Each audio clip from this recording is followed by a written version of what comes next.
बयनिबो फुंनि हामलायनाय बावनानै आं कमलकान्त बसुमतारी बड'लेण्ड इंखं टेलिभिजननि स्टुडिअ'आव आं दिनै आसामनि गिबि सारिनि रादाब बिलाइफोराव सेबखांजानाय गाहाय रादाबफोरखौ फरायनानै खोनासंनो थाखाय नुजाथिदों। गिबियावनो आङो लादों सानसेयारि बड'लेण्ड इंखं। बेहाय दङ गिबि रादाबा आसाम सोरखारा रायजोआव गोदान SOP फोसावबाय। SOP खौ मानियाब्ला मोनफ्रोम जिल्लायाव गोख्रों एक्शन लागोन। बेनिफ्राय आफगानिस्तान मोनसे रादाब तालिबाना आफगानिस्तान दखल खालामनाया गाज्रि बिदिन्थि प्रमद बर'आ बुङो। बेनिफ्राय मिरु एबसुनि थान्दै हानजाया डिब्रुगड़ मुलुगसोलोंसालिनि बर' बिफानखौ खौरां लाहैदों। उननि रादाबा जाबाय चिराङाव दावबायारि दिङा गोदोदों। बेनि उनना रादाबा दैबानायाव बायफ्लंनाय चिरां जिल्लानि माथावरिफोरखौ पीयूष हाजरिका प्रमद बर'आ नायदिंहैदों। बिनि उननि रादाबा जाबाय नवसरियानियानि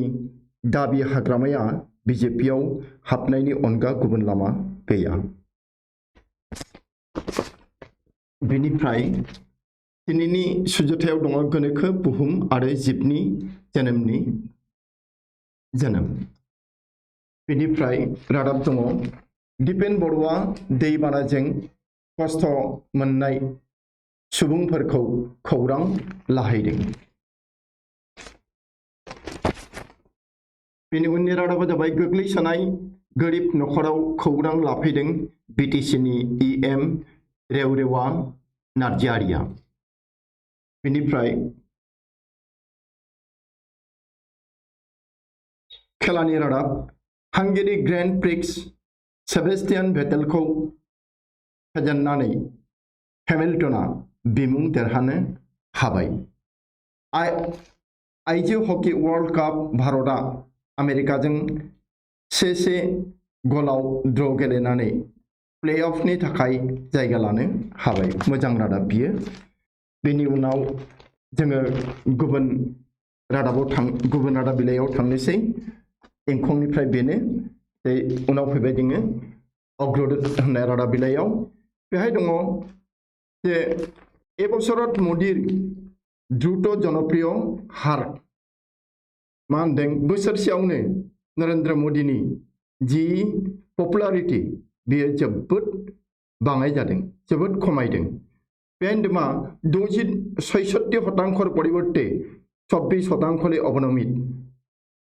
बेहा पपुलारिटीया दंमोन मानसिजों मोजां मोनजानाया 66% थांनाय बोसोराव आरो बे दा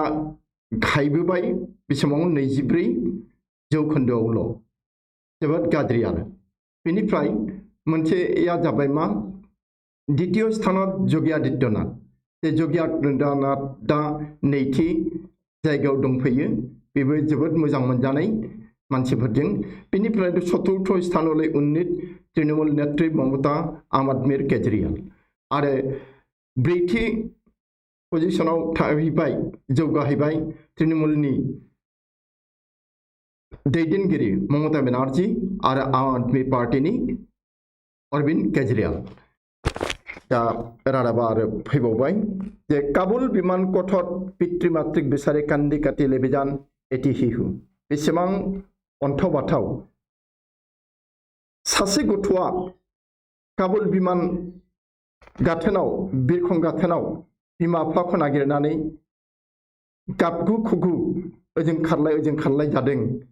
सावगारि नुगोन नोंथांमोना जे गथ'आ दा रानियावनो सेराव गोग्लैनानै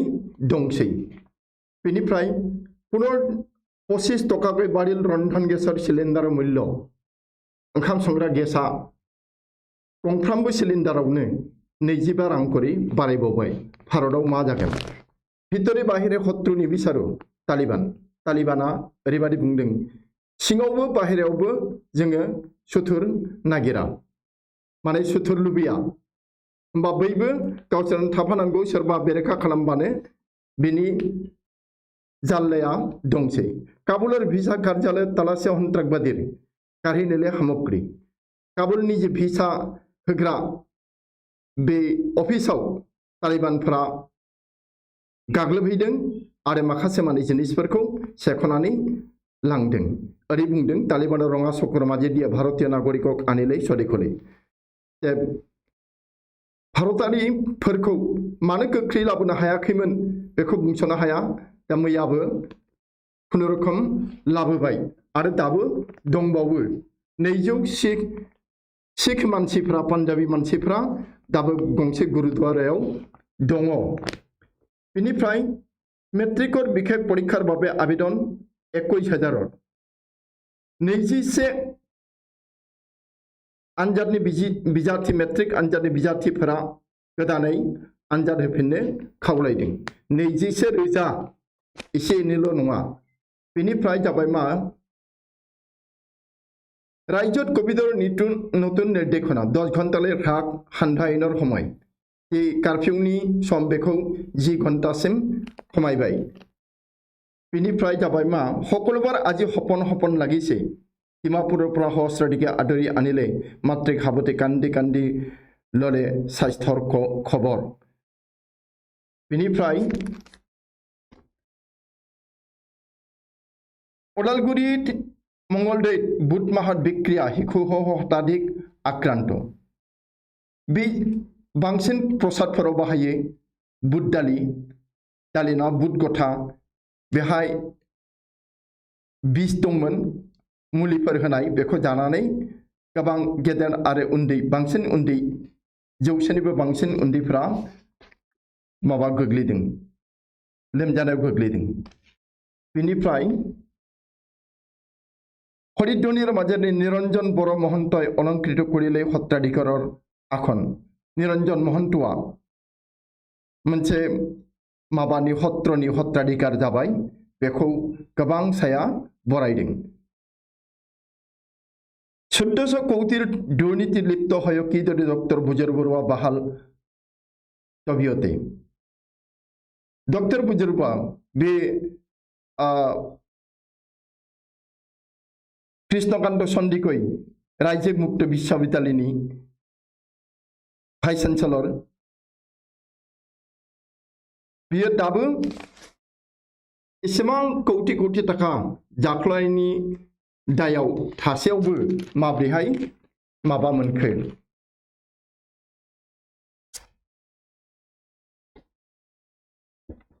बारग'नानै दङ दाबो बेनिफ्राय जाबाय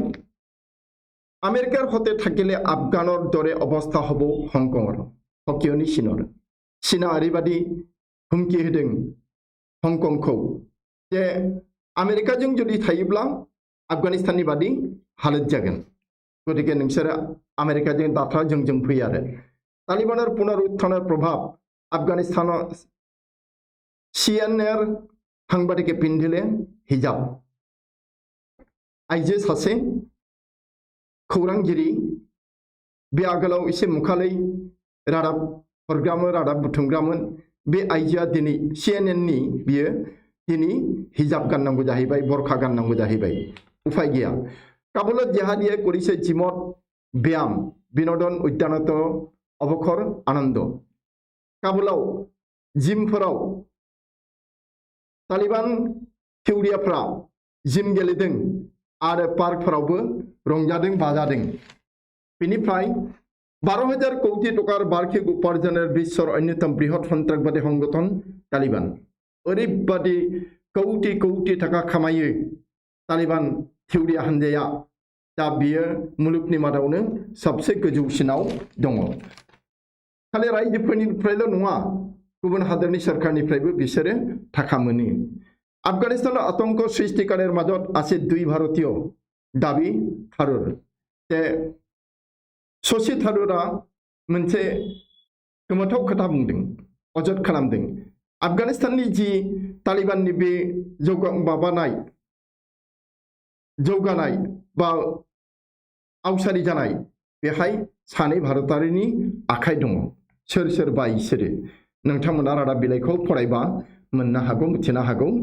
दिल्ली थका आफगान नागरिके कले आजीवन भारतत कारागारत থাকিম কিন্তু আফগানিস্তানলৈ নাযাও सासे आफगानिस्ताननि थागिबि सेंग्रा मानसि बे भारताव फैनानै दंफैयो फरायनो आरो बे मानसिया बुंदों मा नांगौबा भारतनि जेल खानायावनो थाबाय थागोन थैजासिम थेवबो आफगानिस्तानाव गिदिंलांफिना बिनिफ्राय जाबाय मा आफगान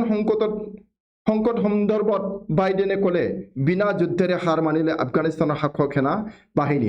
মোজাं खोथा बुंदों बे दुथां माखाया आमेरिकानि बे दैदेनगिरिफ्रा आफगानिस्ताननि बे मानसिफोरखौ खैफोदाव खोख्लैनानै गावसिनि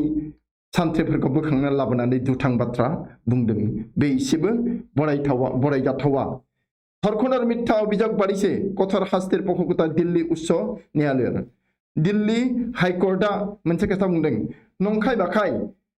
जिनाहारिनि अजदा बांनो हमदों नंगौबो हिनजावफोरा खायफा खायफा बिदिनो खाबु लादों पाकिस्तानाव पुनर भांगिले महाराज रंजीत सिंहर मूर्ति पाकिस्तानाव रंजीत सिंहनि मुसुखाखौ सिफायबाय मुस्लिम थिउरियाफोरा অকলেণ্ডত করোনার আক্রান্ত এজন নিউজিল্যান্ডত খকেট হল তলাবন্ধ অকলেণ্ডাव করোনাयाव सासे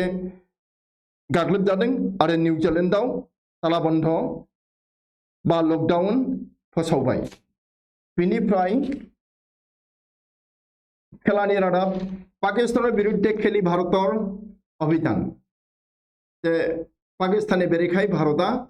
गेलेगोन बा गेलेगासिनो क्रिकेट 17 अक्ट'बर পৰা आईसीसी T20 বিশ্বকাপ টিম ইন্ডিয়ার প্রথম ম্যাচ 24 অক্টোবরত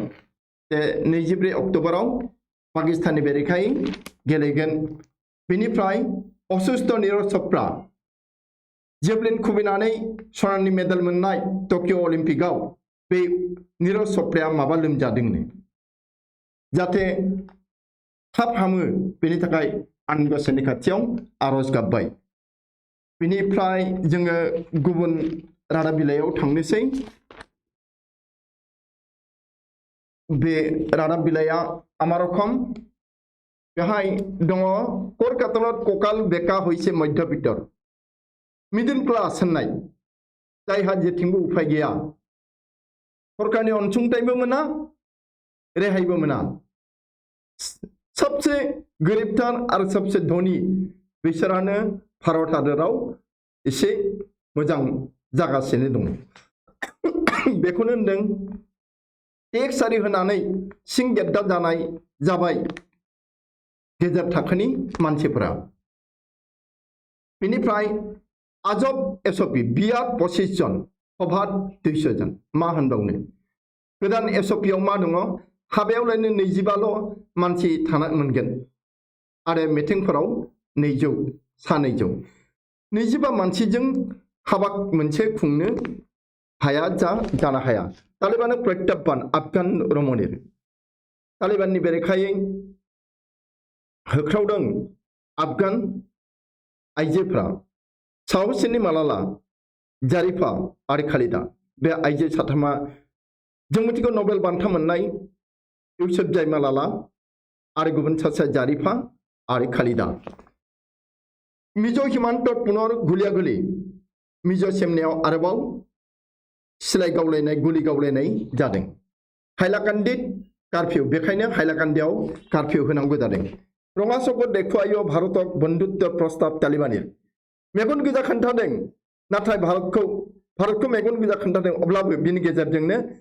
फै जोंजों लोगो जा बा जोंखौ मदद खालाम जोंखौ गनाय बे रादाबखौ बे खोथाखौ बुंदों आरो ममता मुग्ध सुस्मितार समर्थक बिरोधी खण्ड युद्ध सुस्मिता देव कंग्रेसनि आइजो दैदेनगिरि बियो दाखालि कंग्रेसखौ गारनानै तृणमूल कंग्रेसाव हाबबाय ममतानि मुहिनियाव बानजानानै बेनिफ्राय जाबाय महन्त बिभूषण आरो निरंजन बर'आ लले बरङाजुलि सत्रर सत्राधिकार बे निरंजन बर'नि बे सत्राधिकार जाबाय बरङाजुलि सत्रनि बेनिफ्राय रङियार किशोरिक राजस्थान बिक्री रङियानि सासे आइजोखौ राजस्थानाव फानहैदों बेसेबां जे अननाय खाननाय गैयि मानसि उजिनो हमबाय रावबो आनान गसाइनि खोथाखौनो खोनांला महापुरुषफोरनि खोथाखौनो खोनासंलिया मा होननानै बुंबावनो बेनिफ्राय लाइलापुर मिजोरामर परा बासेरे अना ड्राग पारमि सुपारी हो ग्रेप्तार एक्ट लाइलापुराव मिजोरामनिफ्राय बासजों लाबोनाय ड्राग आरो म्यानमारनि जे गय सुपारी हमनो मोनदों आरो सासे मानसि हमजादों बेखिनियानो जाबाय आमार अखमनिफ्राय जों दा थांदिनि अखमिया प्रतिदिन होननाय रादाब बिलाइयाव बेहाय दङ जे स्वगृहत उपस्थित हुए मातृर बुकुत मुख गुजि उसुपि उथिल बिरांगना सोर बियो लाभलिना बरगहाय न'आव फैफिनबाय दिल्लीनिफ्राय आरो बेखौ दामनाय देनायजों बरायदों बे आरो बेनिफ्राय तालिबाना जगदान बहु बांलादेशी युवकर Dhaka metropolitan police commissioner Shafiqul इस्लामर सानसेलकर खखाना ढाका मेट्रोपलिटाननि पुलिस कमिशनार शफिकुल इस्लामा बुंदों गोबां बांलादेशी सेंग्राफोरा तालिबानाव थोब हाबफैदों दा बिसोर बांलादेशआव फैगोन भारतआव फैगोन आरो शान्ति गैयि खालामगोन गाज्रि खामानि मावगोन राष्ट्रसंघ तालिबानाव समर्थन चीन रासिया राष्ट्रसंघआवनो तालिबानखौ समर्थन खालामगोन चीन आरो रासिया हादोरा मा होनबावनो इउएसएसआरआबो होबावबायसो चीनाथ' होखायोआनो आरो इउएसएसआरआबो होबावबाय मा होनबावनो सोरबा मानसि अना खाना थैदों गावथार जादों बिमा बिफा नागिरनानै हालाय-हाफाय जादों सासे उन्दै गथ'आ बेफोरनि बागै जेबो साननाय गैला बे देशनि दैदेनगिरिफोरा सोरखारफोरा बियलि सयबजाले खोला थागिबो दखान पहार कार्यालय दिनैनिफ्राय मोनाबिलि 6 बाजिसिम दखान पहार खुला थागोन बिनिफ्राय काबुलर परा नपलाय एकजन हिन्दु परिहिते काबुलर परा नपलाय एकजन हिन्दु परिहिते बेहाय हिन्दु परिहित दङ मन्दिराव बै हिन्दु परिहिता माबा आफगानिस्ताननिफ्राय काबुलनिफ्राय खारखुमाया इदि होननानै बुंदों तालिबाननि हत्या करेलियाव नेरे रतननाथ मन्दिर बे पुजारिया बुंदों काबुलनि जि रतननाथ मन्दिर बेखौ तालिबाना फुथारबाबो आङो गारनाय नङा आङो थांनाय नङा बे आरो बाह जोबोद गोख्रों गोसो लानानै दङ दायित्व दिले उजनि नामनि अखमत काम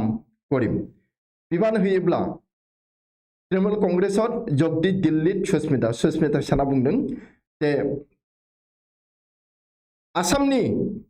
गोजौ गाहाय आफां आसाम गोजौ आसाम जेरावबो खामानि मावगोन सुस्मिताया तृणमूलनि खामानि बेनिफ्राय दिनै जोङो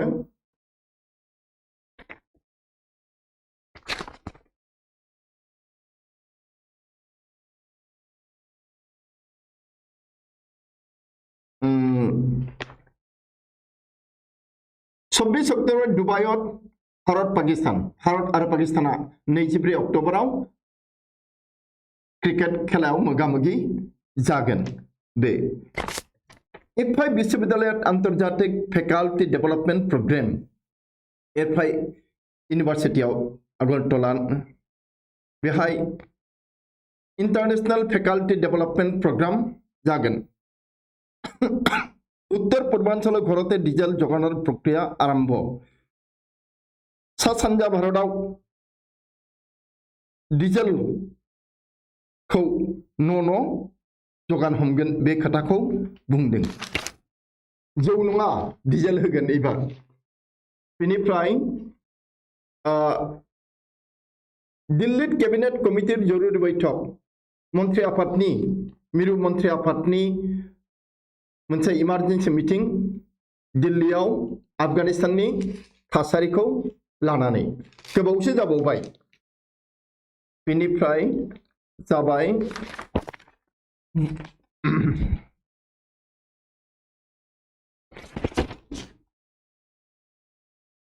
5 माहे प्राइपर परा बंचित राज्यर सरतर पाहल 74 सेबखांसालिया सोरखारनि अनसुंथाइनिफ्राय नेवसिजानानै दङ बेखिनियानोसै असमिया प्रतिदिननिफ्राय बेनिफ्राय जोङो थांदिनि गुबुन गांसे रादाब बिलाइयाव बे जाबाय जुगशंकर नाय बांला रादाब बेहाय दङ तालिबान उत्थान हतर्क दिल्ली काश्मीर टारगेट नय जानिए दिलु तालिबान जे तालिबाननि जि उथ्रिसारनाय बेनि थाखाय दिल्लीया सांग्रां तालिबानफोरा बुंहरदों काश्मीरा तालिबाननि टारगेट नङा लैखो नङा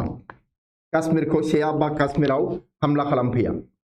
द्रुत बारसे हिमन्त जनप्रियता मुख्यमंत्रीदेर तालिकाय षष्ठ चीफ मिनिस्टारफोरनि भारतनि गिबि मन्थ्रिफोरनि जि पपुलारिटी बेनि मादाव हिमन्त बिश्व शर्मानिया जोबोद बांदों बियो दा 6थि मासि आवग्रिनानै दङ बेनिफ्राय मेয়েদের শিক্ষা ও কাজের অধিকারে বাধা নয় तालिबानকে করা বার্তা রাষ্ট্রপুঞ্জের इबे नङा तालिबानफोरखौ बुंहैदों जे आइजोफोरनि सोलोंथाइ आरो बिसोरनि खामानिनि मोनथायाव हेंथा होनो नाङा बे जाबाय बेनिफ्राय फाइसन सीमान्ते कमान्डोদের সঙ্গে গুলির লড়াইয়ে জখম 3 মিজো फाइसन सीमान्टआव आसाम मिजोराम बेहाय कमान्डोजों गुलि गावलायदों आरो बे गुलि गावलायनायनि थाखाय साथाम मिजोफोर जखम जादों बे जाबाय दानिया जोङो सेन्टिनेल रादाब बिलाइयाव थांसै इंराजि रादाब बिलाइ बेहाय दङ ties between India ASEAN vital for inclusive growth भारतआ जुदि जौगानांगौब्ला आसियान ASEAN बे जि हादोरफोरनि जथाय मोनसे बेजों बिसुगि खानांगोन होमबासो जौगानो हागोन बे खोथाखौ बा जौगादों एसे आरो बे बांसिन जौगागोन बेनिफ्राय जाबाय मा in October doctor Ramesh bag आसामनि सोलोंथाइ बिफाननि मन्थ्रि बिथाङा बुंदों मा जि स्पेशल टेट जाबावगोन बियो अक्ट'बर दानावनो जागोन टीचार्स एलिजिबिलिटी टेस्ट मोजां बाथ्रा दा होगासिनो दं होजोबनो हायो ना हाया होजोबनो हाबाबो आरो गोदान टेट खुंबावगोन बर' मिडियामनि थाखाय बिटिआरआवबो खुंनायनि बाथ्राखौ बुंदों दा मा खालामो एखौ जोङो समावसो नुसिगोन China first nation to hope Taliban will respect peace चाइनाया बुंदों जे चाइनायानो गिबि हादोर आरो बे आसा खालामो तालिबानफोरा जि गोजोन शान्ति बेखौ बरायगोन बरायना बराया समा खोन्थासिगोन दासिम खिन्थु बरायनायखौ नुवाखै not compelling to diverse sensitive issues SC on Pegasus Supreme Court Pegasus ni bathraखौ लानानै बे खोथाखौ बुंदों not compelling to divulge sensitive issues बे sensitive issueफोरखौ माने नायख्लांनानै थानो हानाय नङा बेनिफ्राय New India want to put pressure on athletes to win medals. Prime Minister बुंदों जे गोदान भारतआ जोंनि जि गेलेगिरिफोर एथलेटनि बे एथलेट्सफोरखौ मेडेल देरहाथारनांगोन होननानै नारसिना मोजां गेलेगोन मोजां गेलेबानो जाहैबाय बे आरो बेनि उनाव मोनसे या जाबाय जे 80 kmb Bengaluru FC took place in AFC Cup opener. बेखौ दोनबाय दाना जोङो गुबुन रादाब बिलाइ गांसेयाव थांनोसै अखमिया खबर होननायाव बेहाय दङ जे सब बेहाय दङ मा नीलामत अनियम उपाचार्य जुटिया पन्जकर बिरुद्धे गसर बे गुवाहाटी विश्वविद्यालयनि गुवाहाटी फुं फरायसालिनि खोथा जे जि अक्सन होनाय जायो बे अक्सनाव भाइस चेन्सेलर आरो रेजिस्ट्रार बिसोरो एसे माबायाव गोरोन्थि खामानियाव दङ बेखौ इंगित होदों सोरनिबा फेभाराव थादों नामा सोरनिबा फेभाराव सोरनिबा होनायाव अक्सनखौ बेनिफ्राय गुवाहाटी बादे सकलो जिल्लात मुखुलि जाथाया गुवाहाटीखौल' बाद बेनि बादै गुबुन जिल्लाफोरजों जिल्ला थांलाय फैलाया खुलिजोब्बाय जे गुवाहाटीनिखौ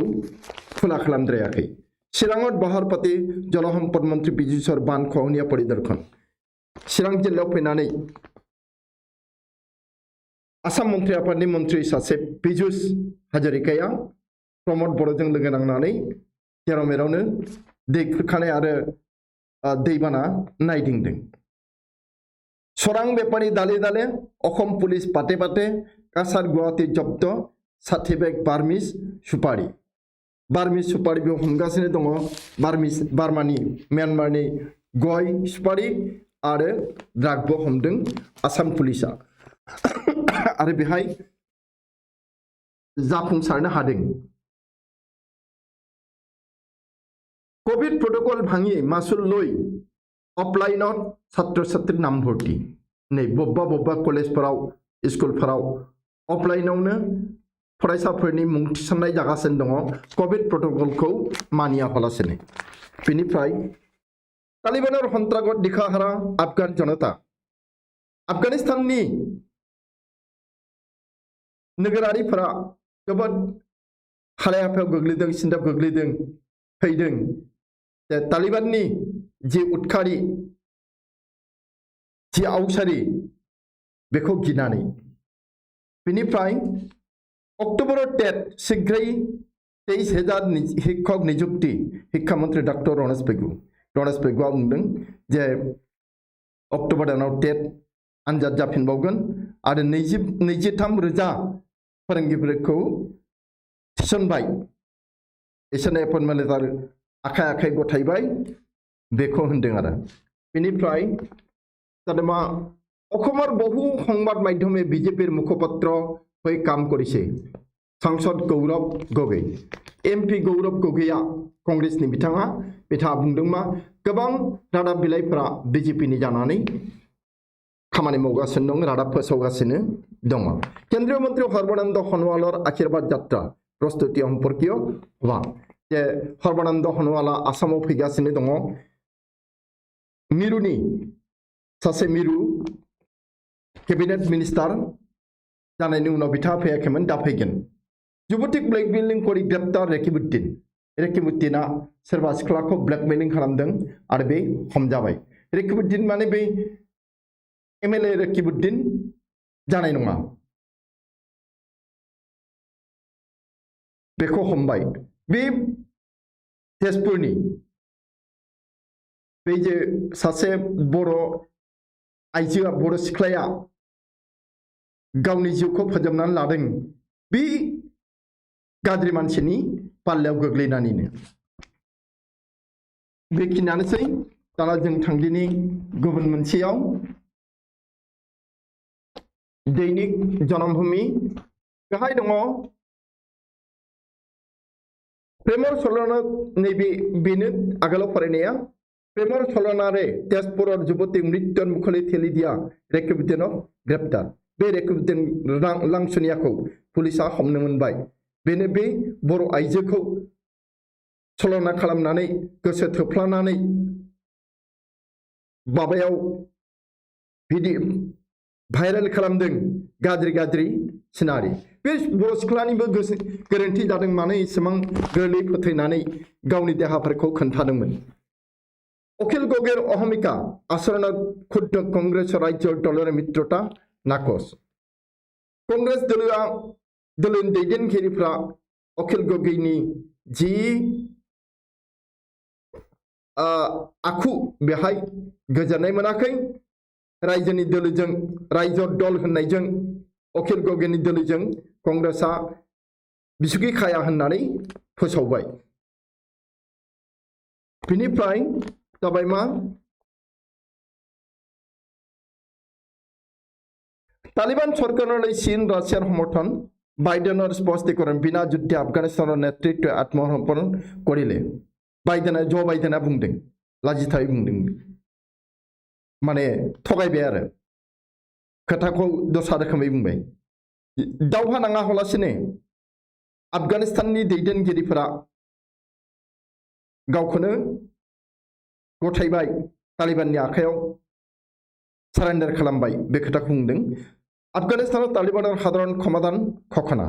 आफगानिस्तानाव तालिबाना एमनेस्टी जेनेरेल एमनेस्टी होनायनि बाथ्रा फोसावदों नंगौना नङा बेखौ जों बुंस'नो हाला नेनांसिगोन जों समखौ बिनिफ्राय जोङो गुबुन मोनसे माबायाव थांदिनि रादाब बिलाइयाव बे जाबाय नियमिया बार्तायाव दङ रादाबा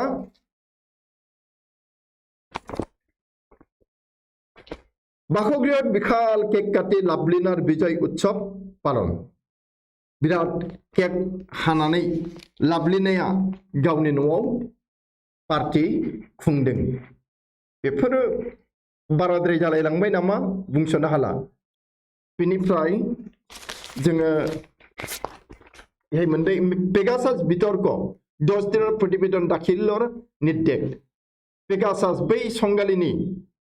डिजिटल संगालिनि जि खामानि केस होलायनाय जादों दा बेखौ सुप्रिम कोर्टआ 10 साननि गेजेराव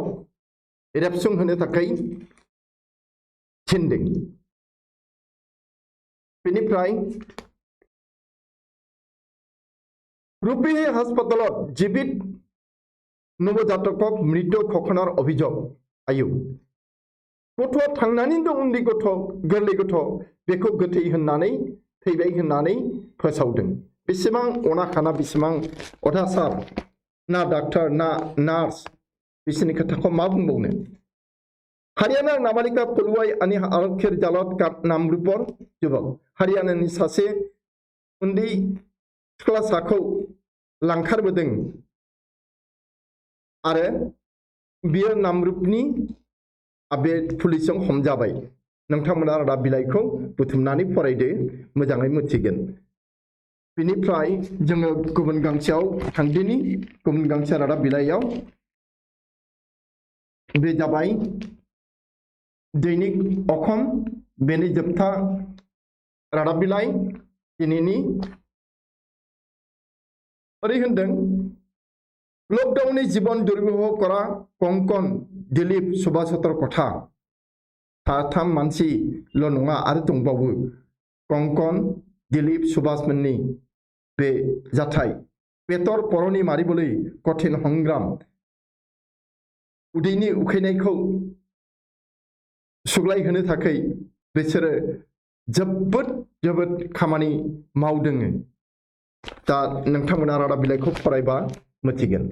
बेनिफ्राय शिरिषपुर बागिचात साम्प्रदायिक उत्तेजना मा जालायखो बेहाय सारिखन गावत हान्द आइन आरो कैबाजन आहत सोरबा सिख्लाखौ लांखार लायदों खोमा बाइगरफोरा बिनिनो साहा बागानाव गाज्रि थासारि साधारण क्षमा महिलाके धरि সকলো কর্মচারী কর্তব্য যোগদান আহ্বান तालिबानफोरा एमनेस्टी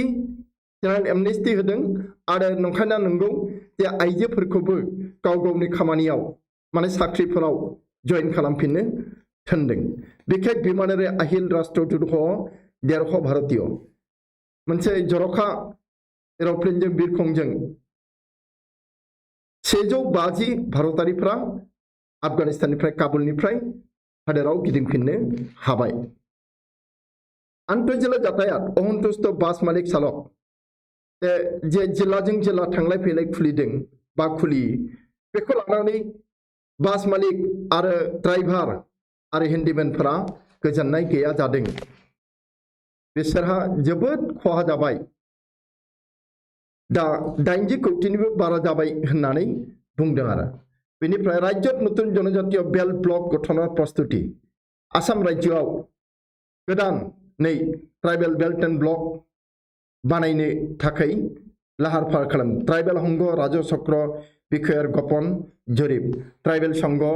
आरो एसडीसी अफिसफोरा स्रोद बिनि सार्भे खालामगासिनो दङ बिनिफ्राय जाबाय मा 1352.92 कोटी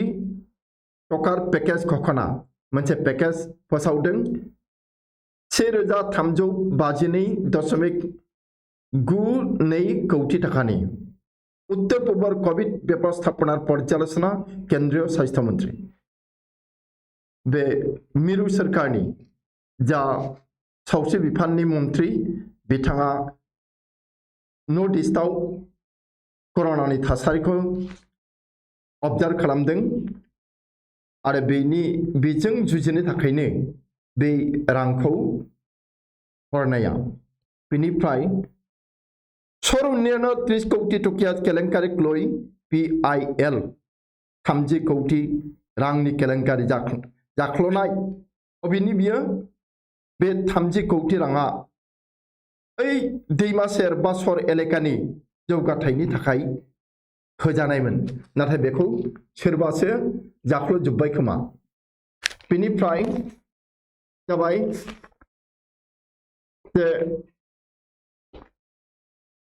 अलिम्पिकर पाছত एशियान गेम्सर पदक परवर्ती लक्ष्যर सानुर बे सानुआ अलिम्पिकआव टकिअ अलिम्पिकआव मेडेल मोनदों मीराबाई सानुआ दा बियो एशियान गेम्सखौ टारगेट खालामदों लक्ष्य खालामदों जे एशियान गेम्सआवबो देरहानो हागोन बे आरो भारतत हकीर भबिष्यत अति उज्जवल मनप्रीत सिंहआ बुंदों भारताव हकीनि जी इयुन बे जोबोर गोजों 3 सेप्टेम्बर राज्योत अभिरुचि क्रीड़ा दिवस 3 सेप्टेम्बराव राज्योआव अभिरुचि क्रीड़ा दिवस फालिगोन बेखौ बोसोरफ्रोमबो फालियो बेखिनियानोसै दिनैनि जे रादाब बिलाइफोरनिफ्राय गाहाय रादाबफोरखौ फरायनाय एखिनाव फोजोबबाय जोबथारनायाव आं नोंथांमोननो आंनि गोसो गोरबोनिफ्राय सिंनिफ्राय मोजां मोननाय सिबिनाय आरो हामलायनाय बावनानै नोंथांमोननिफ्राय बिदाय लाबाय गोजोन्थों।